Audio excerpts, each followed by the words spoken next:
The lights went out on Capitol Hill, metaphorically at least. At midnight, October 1st, 2025, the US government shut down. The air in Washington is colder, the divisions deeper, the stakes higher. This isn't just political theater, it's a symptom of a much larger disease. The public watched, hoping for compromise, but hope faded as the deadline passed. The inevitable happened. The government stopped. Hundreds of thousands of federal workers are furloughed, told they're non-essential. This is the cold, hard reality of a shutdown. The question is, how did we let it get this bad? The American people are left to wonder if their leaders can ever find common ground again. The future of American governance hangs in the balance, and the nation waits on hold. How did we get here? Congress failed to pass a funding bill, plain and simple, but the real story is in the details, a bitter fight over emergency funding and healthcare. Stopgap bills were proposed, each one failing, the center could not hold. Healthcare was the sticking point. Again, a bipartisan reform package was negotiated, aiming to stabilize insurance markets and lower drug costs. But in the end, it became a hostage. Republican hardliners demanded cuts to the Affordable Care Act. Democrats refused to undermine it. Both sides drew red lines. This wasn't just about policy, it was about power, the 2026 midterms, and the next presidential race. Each party played to its base, fearing primary challenges more than a shutdown. Compromise was weakness, bipartisanship, betrayal. So, gridlock won. The American people became collateral damage. Moderates were pushed aside. The final hours were political theater, speeches, press conferences, blame games. Republicans blamed Democrats. Democrats blamed Republicans. The White House did little to bridge the divide. In the end, blame was everywhere, but it didn't pay the bills or keep parks open. Millions now face uncertainty because their leaders failed. The system broke down, and the people are left to pick up the pieces. This is how we got here. Let's talk about the human cost. Nearly 2 million federal employees and over 1 million active-duty military are working without pay. Soldiers, sailors, airmen, Marines, serving worldwide, now told their paychecks won't come. Their families face financial crisis, mortgages, groceries, bills. These aren't just numbers, they're real people.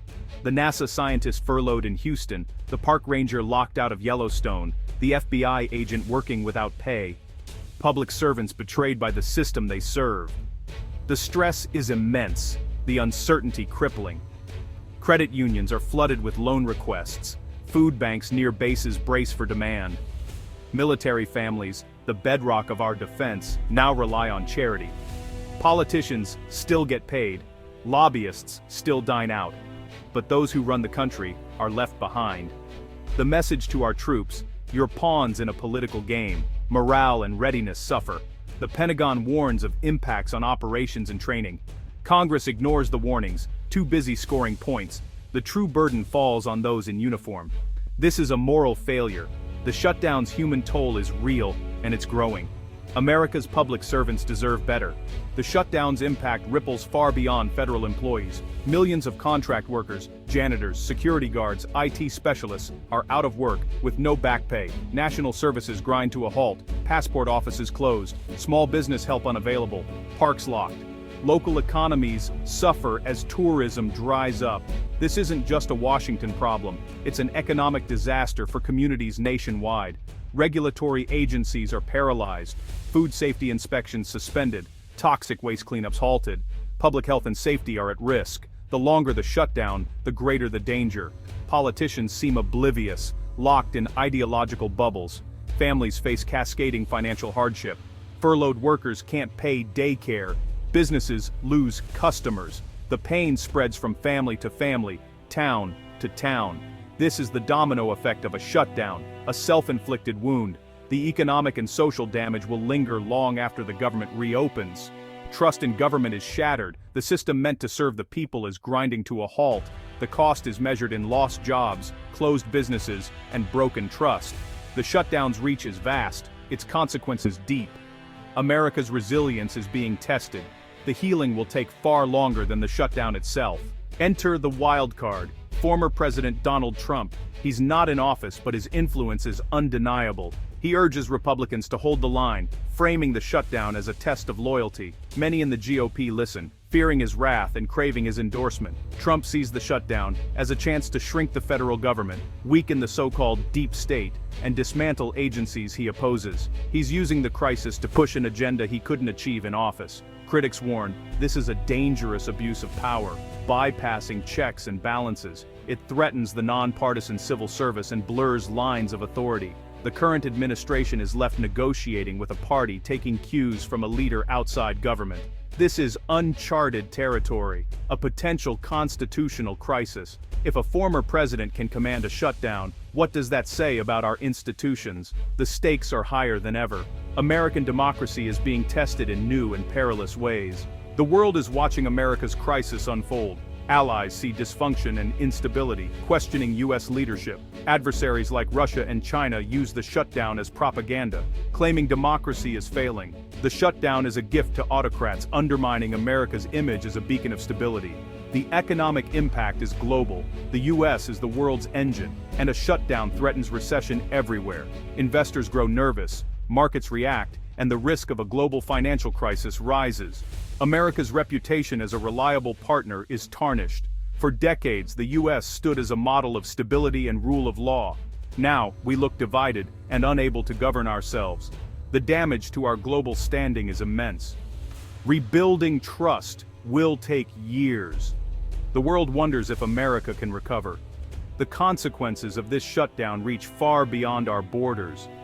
The stakes are global, and the world is holding its breath. The shutdown's economic shockwaves hit Wall Street and Main Street alike. Markets are volatile. Investors hate uncertainty. Businesses delay investments and hiring, waiting for Washington to act. Growth slows, progress stalls. On Main Street, small businesses suffer most. Coffee shops, dry cleaners, contractors, suddenly without customers or income. For them, a shutdown isn't an inconvenience. It's an existential threat. Economic data is disrupted. Key reports are delayed. Without information, businesses and policymakers are flying blind. Every American pays the price, even those far from government jobs. Consumer spending drops, business confidence falls, financial risk rises. Economists warn a prolonged shutdown could cut GDP growth. This is a self-inflicted wound, economic sabotage for political gain.